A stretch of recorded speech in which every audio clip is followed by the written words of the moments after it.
ओम शांति।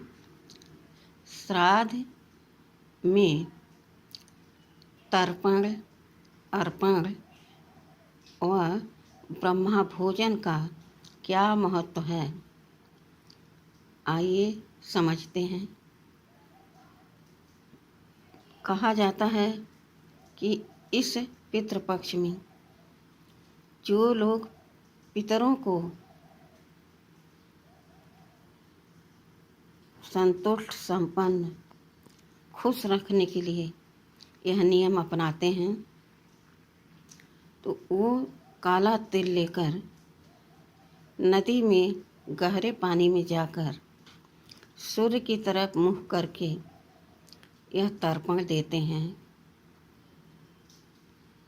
कि आज से इस काले तिल को मैं दान देते हुए यह संकल्प कर रहा हूँ कि मेरे अंदर जो भी कुछ विकार है अर्थात कालापन है, उसे हम अर्पण कर रहे हैं। किसे अर्पण कर रहे हैं? सूर्य देव को तर्पण कर रहे हैं। तीसरा, अर्पण। अर्पण माना इस दिन में जिस तिथि को हमारे बुजुर्ग, हमारे माता पिता शरीर छोड़ दिया है, उस तिथि को हम यह श्राद्ध की विधि करते हैं, श्राद्ध मनाते हैं। उसमें क्या करते हैं कि हम कौवे को भोजन कराते हैं। कहा जाता है काग भुसुंडी जिस तरह से सीता जी की सहायता किए थे, उसी तरह से कौवे भी हमारी सहायता करेंगे। अर्थात इस समय उनको कुछ भोजन करने के लिए नहीं रहता है, तो उनको हम एक ही दिन, श्राद्ध के दिन, अच्छे से छत पर रखकर उनको भोजन अर्पण करते हैं। और तीसरा, ब्रह्मा भोजन। ब्रह्मा भोजन अर्थात लौकिक से अलौकिक में आना।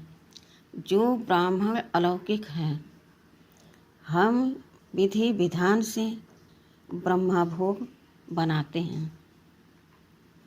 भगवान को स्वीकार कराकर उस भोग को हम अलौकिक ब्राह्मण को पान कराते हैं। वह ब्राह्मण जब उस भोजन को पान करते हैं तो उनकी दी हुई दुआ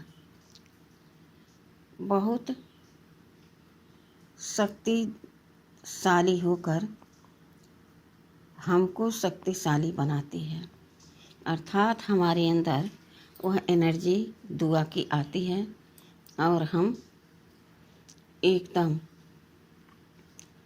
शक्तिशाली बन जाते हैं। ब्रह्मा भोजन है। दूसरा, ब्राह्मण की दुआ है। पहले उसमें भगवान की दृष्टि का सारा जो खजाना है वह हमारे अंदर आता है।